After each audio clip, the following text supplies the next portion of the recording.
চেন্নাইকে বিদায় করে আইপিএল এর সেমিফাইনালে বেঙ্গালুরু। ধোনির চেন্নাই সুপার কিংস না কোহলি রয়্যাল চ্যালেঞ্জার্স বেঙ্গালুরু, কে যাবে আইপিএল এর প্লে অফে? কঠিন এই প্রশ্ন সবার মনেই থাকবে। বাচ্চা মারার লড়াইয়ে ভেঙে পড়ে বিদায় নিল 5 বারের চ্যাম্পিয়ন সিএসকে। আর অবিশ্বাস্য পরিবর্তনের শেষ চারে নিশ্চিত করলো আরসিবি। শেষ ওভারে জয়ের জন্য চেন্নাইয়ের প্রয়োজন ছিল 35 রান, হাতে ছিল মাত্র 4টি উইকেট। প্রথম বলে 10 দয়ালকে ছক্কা হাঁকিয়ে ভালোই শুরু করেন ধোনি, তবে দ্বিতীয় বলে তাকে আউট করে ম্যাচের দৃশ্যপট উল্টে দেন দয়াল। পরে জাদেজা চেষ্টা করে দলকে জেতাতে পারেননি। গতকাল শনিবার 18 মে চেন্নাইয়ের চিন্নাস্বামী স্টেডিয়ামে টস হেরে আগে ব্যাটিংয়ে নেমে 20 ওভারে 5 উইকেট হারিয়ে স্কোরবোর্ডে 118 রান তোলেন বেঙ্গালুরু। জবাবে 20 ওভারে 7 উইকেট হারিয়ে 191 রান থামে চেন্নাই। 27 রানে জয় পয়েন্ট টেবিলে 4 নম্বরে প্লে অফে নিশ্চিত করলো বেঙ্গালুরু। আরসিবি যে শেষ চারে যাবে তা কেউ ভাবতেই পারেনি। হারের বৃত্তে থাকা দলটি না টানা 6 ম্যাচে জিতে তাকে চাক লাগিয়ে সেমিফাইনাল চলে গেল। 219 রানের বড় লক্ষ্য তারা নেমে শুরুটা মোটেই ভালো হয়নি চেন্নাইয়ের। ম্যাক্সওয়েলের প্রথম বলে উইকেট বিনিময় দেন অধিনায়ক ঋতুরাজ। শুরুর ধাক্কা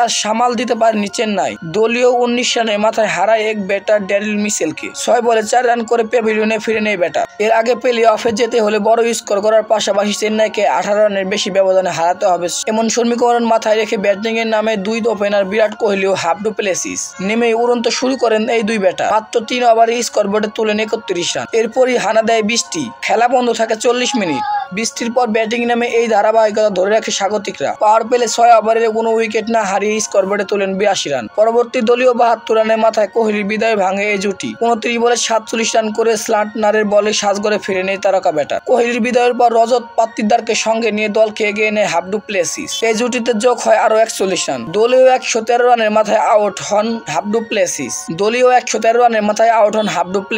আউটের আগে তার ব্যাট থেকে আসে 39 বলে 54 রান। এরপর ক্যামেরুন গ্রিনকে রানের চাকা সচল করে রাখে পাতিদার। শেষ পর্যন্ত এই দুই ব্যাটারের ঝড়ো ব্যাটিং স্কোরবোর্ডে সংগ্রহ বড় রান। দলীয় 184 রানের মাথায় আউট হয় পাতিদার। বিদায়ের দ্বিতীয় উইকেট হারায় বেঙ্গালুরু। এই বলে 41 রানের ইনিংস খেলেন মিচেলের হাতে ক্যাচ দিয়ে সাজঘরে ফিরে নেয় ব্যাটার। সেই দিকে ম্যাক্সওয়েলের ছোট ক্যামিওতে বড় সংগ্রহ দাঁড়ায় বেঙ্গালুরু। চেন্নাইয়ের হয়ে বল হাতে সর্বোচ্চ 2টি উইকেট নিয়েছে শার্দুল ঠাকুর। তাহলে শেষ চার নিশ্চিত হয়ে গেল এই 4টি দলের। পয়েন্ট টেবিলের 1 নম্বর থেকে কলকাতা নাইট রাইডার্স করলো সেমিফাইনাল নিশ্চিত, এবং কি 2 নম্বরে আছে রাজস্থান রয়্যালস, 3 নম্বরে সানরাইজার্স হায়দ্রাবাদ, এবং কি শেষ চারে সংগ্রহ করলো রয়্যাল চ্যালেঞ্জার্স বেঙ্গালুরু। দেখা যাক সেমিফাইনাল লড়াইয়ে কে জিততে পারে ট্রফিটা।